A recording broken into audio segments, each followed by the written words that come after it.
हाय, hello, नमस्कार. नवीन व्हिडिओमध्ये स्वागत करते. मी ज्योती सुरवसे, फॅशन डिझायनर. आपल्या या यूट्यूब चॅनलवरती अगदी मनापासून स्वागत आहे.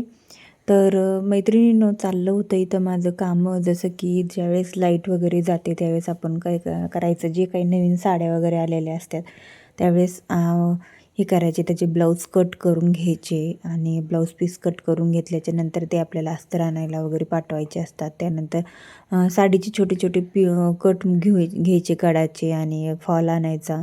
मग ह्या छोट्या मोठ्या गोष्टी आपण त्यामध्ये करत असतो. तर मग आज ना शनिवार होता आणि लाईट गेलेली होती, त्याच्यामुळं म्हटलं ठीक आहे, चला ह्या सगळ्या गोष्टी करून घ्याव्या. आणि हे ब्लाऊज आणि ही साडी ना कस्टमरची जवळजवळ 4 का 5 हजाराची ही साडी होती. आणि ह्याच्यामध्ये ना काठ एका साईडला आलेली होती, ते पण ब्लाऊजचे सुद्धा काठ होते आणि पदर पण खूप छान होता. आणि ब्लाऊज कॉन्ट्रास्ट ब्लाऊज पीस आलेला होता त्याच्यामध्ये मरून कलरचा. तर म्हटलं ठीक आहे, चला. तर त्याच्यामध्ये काही काही काठ बाईला उपयोगाला येतील म्हणून ते काठ काढून घेतले. आणि जे काही ह्या साड्या मी काठ वगैरे काढून घेते, ब्लाऊज पीस कट करून घेते आणि जे पदराचे वगैरे पूर्ण लेवल वगैरे करून घेते, याचे मला सगळे पिकोफॉल करून घ्यायच्या होत्या. आणि जवळजवळ भरपूर अशा ह्या साड्या होत्या. तर म्हटलं ठीक आहे, चला आता एवढं करून घ्यावं लाईट नाही तोवर. आणि तितक्यात मग काय झालं की माझं एवढं ब्लाऊज पीस वगैरे कट करून होतं हे तर लाईट पण आली. पण म्हटलं आता एवढ्या साड्या जर काढलेल्याच आहेत तर मग फॉल लावूनच घेते. आणि लगेच काय होतं की म्हणजे लावून घेतलं ना, तर परत परत त्या साड्यांचं घडी घालायची, हे करायचं, मग त्यामध्ये वेळ कमी जातो. मग त्याच्यामुळं मी लगेचच पिको करण्यासाठी बसले. तर आता म्हणलं साड्यांना आधी सगळ्या मशीनवरती फॉल लावून घ्यावा. दोन्ही पण साईडनी पिको असेल तर पिको करून घ्यावा, किंवा कोणत्या कोणत्या साडीला एक साईडनीच पिको असतो, तर ते पण म्हणलं करून घ्यावा. तर अशा बऱ्याचशा साड्या होत्या, तर मग करून घ्यायचं. आता त्याच्यामध्ये काही साड्यांचे मॅचिंग दोरे मिळतात, नाही मिळतात, ते सगळे अगोदर मी काढून घेतले, कोणते कोणते मिळाले ते. तसे तर बऱ्यापैकी बरंच काही सामान असतं माझ्याकडे एक्स्ट्राचं आणून ठेवलेलं, त्याच्यामुळे एवढं काही कधी कमी नाही पडत छोट्या मोठ्या गोष्टी. आणि कधी जर कमी पडल्यास दोरा वगैरे काही हुक वगैरे, तर इथं जवळच आमच्या इथं मिळतं. आणि बाकी अस्तर वगैरे हे सगळं मग नगरलाच जावं लागतं आणायला. तर मग इथं फॉल बसवायचं काम चालू होतं माझं.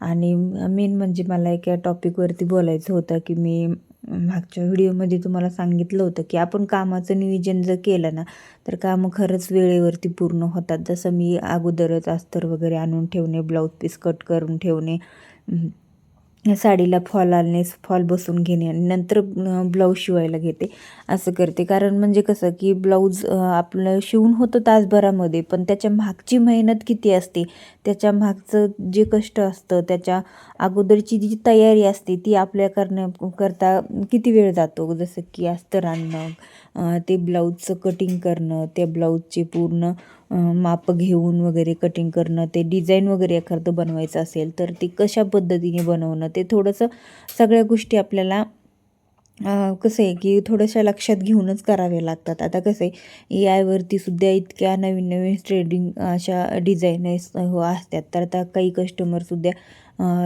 AIवर कधी कुणी न शिवलेल्या सुद्धा डिझाईन घेऊन येतात आणि म्हणतात की अशा बनवा, तशा बनवा.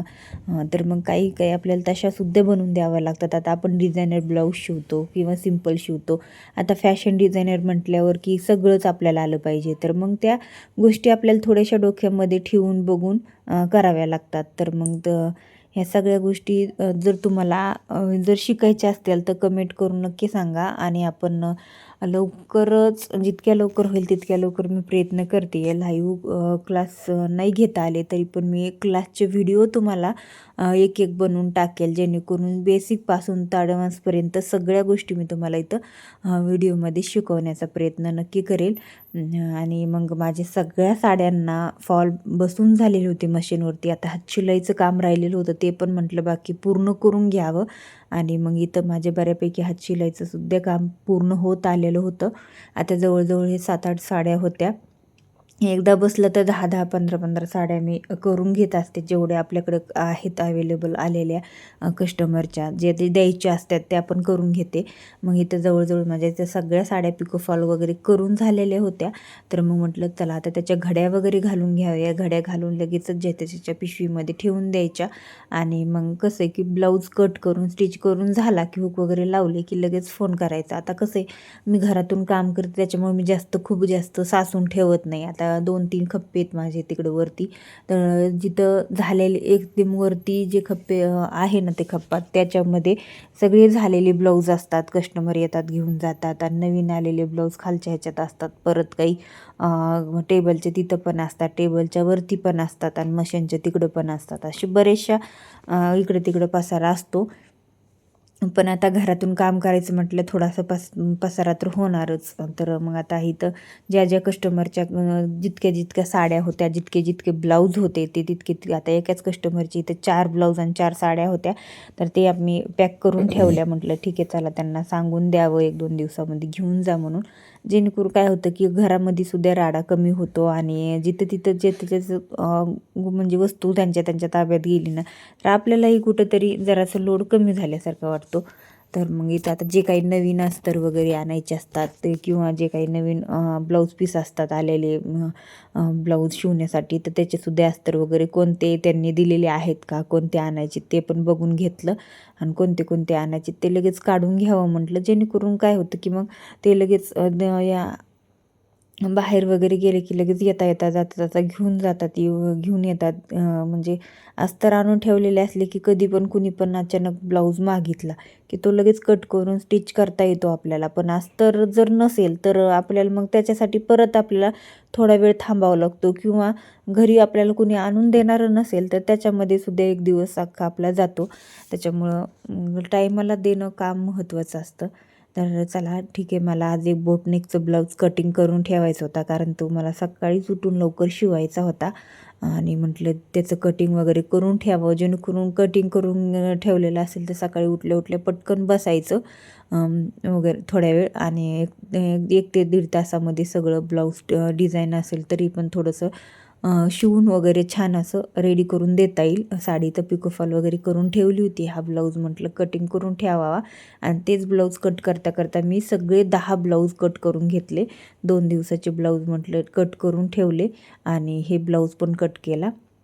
आता 5-6 ब्लाऊज जर एके दिवसामध्ये झाले तर मग दुसऱ्या दिवशी थोडंसं फार कटिंग वगैरे होत नाही, कारण त्याला हुक वगैरे बसवायचे. आता हुक वगैरे मी स्वतःच बसवते. आणि ज्यावेळेस खरंच लवकर बसलं सकाळचं काम वगैरे आवरून, किंवा थोडेफार जोडून वगैरे दिले दुसऱ्यांनी, तर मग ते 10-12 असे ब्लाऊज होतात. तर माझी मैत्रीण आहे एक, तर ती थोडंफार जोडून वगैरे देते. तर मग ते असे 10-12 ब्लाऊज मी एका दिवसामध्ये शिवते. आणि जर मग स्वतः जोडून वगैरे शिवायचे असेल, हुक बसवायचे असतील, अशा सगळ्या गोष्टी आपल्याला स्वतःच करायच्या असतील तर मग ते 4-5 ब्लाऊज आरामशीर होतात माझे दिवसभरामध्ये. म्हणजे दिवसभरामध्ये नाही, अर्धा दिवस मानता येईल, कारण अर्धा दिवस तर घरातल्या कामातच जातो. आणि हे एवढे ब्लाऊज मी कट करून ठेवलेले होते. आणि मला एवढे ब्लाऊज आता उद्याच्याला जितके होतील तितके स्टिच करेल. 4-5 तर होणारच होते. आणि मग म्हटलं ठीक आहे चला, आता एवढं सगळं काम झालेलंच होतं. आता खूप उशीर झालेला होता, म्हटलं सकाळीच उठून ब्लाऊज शिवीन. तर हे दुसऱ्या दिवशीच्या सकाळचा थोडासा व्हिडिओ आहे. म्हटलं चला ब्लाऊज शिवताना तुम्हाला दाखवावा, कारण रात्री मग उशीर झाल्याच्यानंतर मी काही शूट घेतलं नाही, डायरेक्ट सकाळीच घेतलं. आणि जवळजवळ उजडलेलं सुद्धा होतं सगळं, सूर्य वगैरे उगवलेला होता. आणि हा माझा ब्लाऊज पूर्ण कंप्लीट व्हायला आलेला होता, फक्त बाही जॉईंट करून फिटिंग टाकायची होती. आणि ह्याला छोटीशी पॅचवर्क डिझाईन बनवलेली होती मी, ते तुम्हाला मागच्या व्हिडिओमध्ये दाखवली की ती डिझाईन मी कशा पद्धतीने बनवली. फ्रंटने हा कटोरी ब्लाऊज होता आणि बॅकने बोटनेकमध्ये होता. तर ह्यांनी हा ब्लाऊज फर्स्ट टाईमच शिवलेला होता बोटनेकमध्ये. ह्या कस्टमरने त्यांनी मला सांगितलं होतं काहीतरी वेगळं शिवा, बोटनेकमध्ये शिवा आणि थोडंसं पॅचवर्कमध्ये करा काहीतरी. तर मग हे तशा पद्धतीने मी बनवून दिलेला आहे. अगदी परफेक्ट आणि खूप मस्त असा हा ब्लाऊज त्यांना बसला. आणि चला, आजचा व्हिडिओ आपला इतकाच. व्हिडिओ तुम्हाला कसा वाटला कमेंट करून नक्की सांगा. आणि तुमची कशी तयारी असते ब्लाऊजची वगैरे, तुम्ही कसं कटिंग स्टिचिंग वगैरे करता, काही तुम्ही सगळं नियोजन वगैरे कसे करता कमेंट करून नक्की सांगा. आणि व्हिडिओला एक लाईक नक्की करत जा. आणि चॅनलला सबस्क्राईब नसेल केलं तर सबस्क्राईब करा, व्हिडिओला शेअर करा. आणि चॅनलवरती नवीन असाल तर सबस्क्राईब करा. भेटूच अशाच एका नवीन व्हिडिओमध्ये. तोपर्यंत व्हिडिओ पाहिल्याबद्दल मनापासून धन्यवाद आणि भेटू पुढच्या व्हिडिओमध्ये.